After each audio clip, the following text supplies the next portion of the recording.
এই টমেটোগুলো কেন বড় হচ্ছে না না বুঝতে পারছি না। ছোট কিছু আছে আর বাকি দুইটা যে বড় হয়েছে এটা পাকছে না কেন বুঝতে পারছি না। ছাদে আসলে না চোখ পড়ে যায়। প্রচুর হয়েছে, ভিতরে ভিতরে ছোট ছোট আছে, বড় হয়েছে। এগুলো না একটাও পাকছে না কেন বুঝতে পারছি না। এই যে চেরি টমেটো তো পাকার কথা এখনই। Hello my lovely friends, welcome back to a new blog. সকালে উঠে প্রথমে ব্যালকনিতে চলে আসলাম গাছগুলো দেখার জন্য।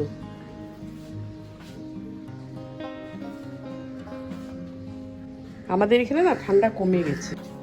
চাটা খাবো, খেয়ে রান্না করে আবার যাবো। একটা তরকারি বসিয়ে এসেছি, অফিসের খাবারটা রেডি করতে হবে। আর আজকে এমন কিছু রান্না করবো না, সিম্পল, একদম সিম্পল। একবার রান্নাঘরে গিয়ে দেখি। আজকে রান্না করবো পেঁয়াজ কলি, ছোট আলু দিয়ে ভাজা। পেঁয়াজ কলি ছোট আলু দিয়ে ভাজা করবো, মাছ করবো। বাস পেঁয়াজ কলিটা দিয়ে দিব।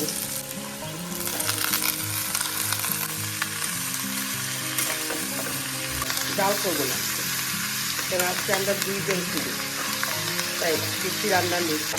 হয়ে গেছে আমার পেঁয়াজ কলি আলু দিয়ে ভাজা। এটা রুটি দিয়েও খেতে ভালো লাগে, ভাত দিয়েও খেতে ভালো লাগে। আর এই পাশে ডিম সিদ্ধ বসিয়ে দিয়েছি, টিফিনে যাবে। হয়ে গেল আমার পেঁয়াজ কলি রান্না। এবার কড়াইটা আবার বসিয়ে দিয়েছি, মাছ করতে হবে। মাছটা বসিয়ে দিয়েছি, এবার তাড়াতাড়ি মাছটা রান্না করার প্রসিডিউর, মানে কী করে তাড়াতাড়ি রান্না করি। জাস্ট মাছ থেকে একটু ভেজে নিলাম হালকা, দিয়ে এবার এই মশলাটা হচ্ছে পেঁয়াজ বাটা, আদা বাটা, টমেটো দিয়ে দিলাম। সব মশলা দিয়ে নাড়াচাড়া করে ঢাকা দিয়ে দেবো। হলুদ দিয়ে দিব। যেহেতু ঝোল রান্না করবো না এখানে, তাই মাখা মাখা করবো, তা একবারে বসিয়ে দিয়েছি। আর এটা খেতেও কিন্তু খুব ভালো লাগে, জানো, সব কিছু একসাথে দিই। এবার জিরা দিয়ে দিব অল্প, ব্যাস, আর কিছু দেবো না। আর এখানে লঙ্কা দেবো না, যেহেতু এটা আমাদের বসের আইটেম, মানে আমাদের বসের জন্য রান্না করেছি মাছ, আমি খাবো না, তাই কিচ্ছু দেবো না। এটা মশলা এত দিব না, লঙ্কাও দেবো না। বাস এটা ঢাকা দিয়ে রেখে দেবো। টমেটোর যে জলটা বেরোবে সেটা দিয়ে হয়ে যাবে। সিমে রেখে দেবো। হয়ে গেল আমার মাছ রান্না। ধনিয়া পাতা দিয়ে ফিনিশিং দিলাম, চটপট রান্না। এবার ভাত করব আর টিফিন রেডি করব, বাস। উপরে একটু ধনিয়া পাতা দিয়ে একটু সুন্দর করে দিলাম। কালকের একটু মাংস ছিল, সেটাকে একটু গরম করে নিলাম। এটা আমাকে খেতে হবে, কেন আমাদের বস খাবে না, বাসিতে খায় না, তাই মাছটা আমি কম রান্না করলাম। আর রুটি দিয়ে খেতে হবে, তার জন্য ঝোল রাখিনি। এটা হয়ে গেছে, নামিয়ে ফেলি। ভাত বসিয়ে দিয়েছি, আর বাসন মাজতে হবে, ঘরের কাজ সব করতে হবে। মাসি আজকে আসবে না, শরীর খারাপ। এবার তাওয়াটা বসিয়ে দিলাম, ব্রেকফাস্টটা রেডি করবো। ব্রেড দিয়ে দিব, আজকে ব্রেড নেবে। একটু বাটার দিয়ে, মেয়োনিজ দিয়ে দিব, তার সাথে ডিম সিদ্ধ আর স্যালাড দিয়ে দিব। একটু মেয়োনিজ দিয়ে দিই। আজকে সিম্পল টিফিন। তাই হয়ে গেল আমার ব্রেড। রাখি আর 2টা শিখে নিই আমার জন্য, বাস হয়ে যাবে আমার সকালে ব্রেকফাস্ট।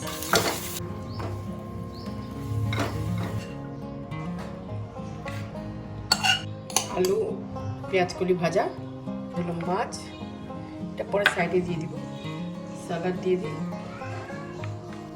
2-3টে গাজর দিয়ে দিই। এবার খাবারটা দিয়ে আসি। এই যে খাবার দিলাম, আমি টিফিনটা রেডি করে নিই। ব্রেডটা বেশি লম্বা তো, তাই এইভাবে কেটে দেবো, তাহলে খেতে সুবিধা হবে। পিস ব্রেড দিব না আর একটু দিব? 2 পিস দিলে মনে হচ্ছে কম হচ্ছে। 3 পিস দিব? কম কম কম বলতে বলতে না কত কম দিবে। শরীর এমনি ঠিক আছে। টিফিন দিয়ে দিচ্ছি, স্যালাড, শসা, এই যে হলো গাজর, বেশি দিলাম না। এই হলো অফিসের টিফিন। আমার রান্না টান্না সব শেষ। এটা একটু টোস্ট করে নিই, হয়ে গেল। এটা হয়ে গেছে। আবার আর একটা ব্রেড টোস্ট। এবার বাসন ধুবো, রান্নাঘর পরিষ্কার করবো, করে ওই দিকে যাবো, ঘরে দিয়ে যাবো। কেন মাসি আসেনি, পুরো কাজটা করতে হবে আমার আজকে। আর ও জানায়ও দেরি করে, জানো, সকাল সকাল যদি জানাই তাহলে আমার অসুবিধা হয় না। কিন্তু এটা আমার ব্রেকফাস্ট, খেয়ে নেবো। শুধু না এই ব্রেডটা খেতে খুব ভালো লাগে, জানো তো। একটা কাজ ভুলে গেছি, কালকে জ্যাকেটগুলো ধোয়া হয়েছিল, টিনের নিচে রেখে দিয়েছি। এখন রোদেই দিইনি, রোদে দিয়ে আসি। ঠান্ডা তো কমে গেছে, তাই এগুলো সব একটা একটা করে ধুয়ে ধুয়ে উঠাচ্ছি। দেখো একটা ফুল ফুটেছে, এই যে জবাটা কি সুন্দর কালার না।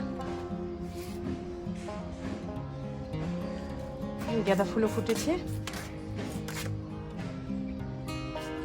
এখন সিজন শেষ হয়ে আসছে, এখন ফোটার সময় এসছে, ঠিক আছে। আর টমেটো তো বলে লাভ নাই, দেখো এইদিকে প্রচুর ধরেছে, দেখতে পাচ্ছ কিনা আমি বুঝতে পারছি। গাছটা কত বড় হয়েছে দেখেছো, প্রচুর বড় হয়েছে গাছ। এই যে এখানে ছোট ছোট, এটা পাকছে না কেন আমি বুঝতে পারছি না, জানো তো। চেরি টমেটো না, পেকে যাওয়ার কথা। যেটা ছোট আছে এটা একটু বড় হবে, ঠিক আছে, বাকিগুলো তো পেকে যাওয়ার কথা, কেন পাকছে না আমি বুঝতে পারছি। এই যে দেখো এটা কত বড় হয়েছে, পাকছে না কেন বুঝতে পারছি না। আমাদের শিলিগুড়ি ওয়েদার আজকে। এবার যাই নিচে, গিজারটাও চালিয়ে দিয়েছি, গরম জল হয়ে গেছে বোধহয় আমার জলটা হয়ে গেছে।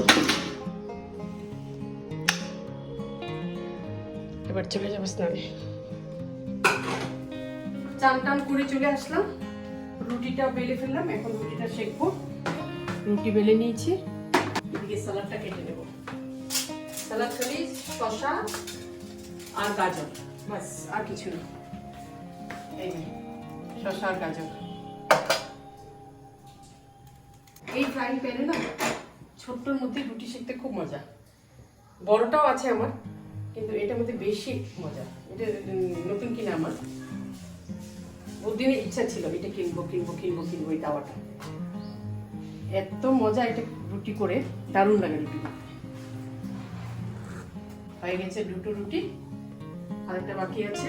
গুড়িয়া একটা খাবে আমার সাথে, গুড়িয়া ভাত খেয়ে আসছে, বলছি বলছি না একটা খা, কি হবে একটা খেলে, একটা খেলে কিছু হবে না, বাচ্চা মানুষ।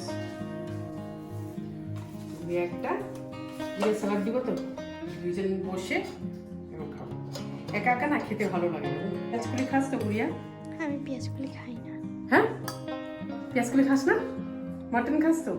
আলু বেশি খা, পেলে আলু বেছে দিচ্ছি, ওকেও দিয়ে দিলাম, একসাথে দুইজন খাবো আজকে।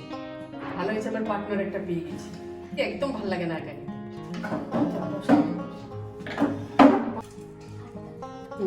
তা আমরা দুইজন বসে পড়লাম। এখানে তো দেখিয়েছিলাম তোমাকে, কালকে মাটন ছিল, তা এইটা একটু করে নিয়েছিলাম, গরম করে নিয়েছিলাম। আর পেঁয়াজ আলু দিয়ে ভাজা, পেঁয়াজ কলি আলু ভাজা, স্যালাড আর রুটি। এই যে তো ও খাচ্ছে, আমি হচ্ছে, দুইজন মিলে। ও ভাত খেয়েছে, তার জবরদস্তি বসিয়ে দিয়েছি, বস বস বস। তো ভিডিওটা এখানে শেষ করছি। আমি নেক্সট ভিডিও নিয়ে আবার তোমাদের কাছে আসবো। চললেন, বাই।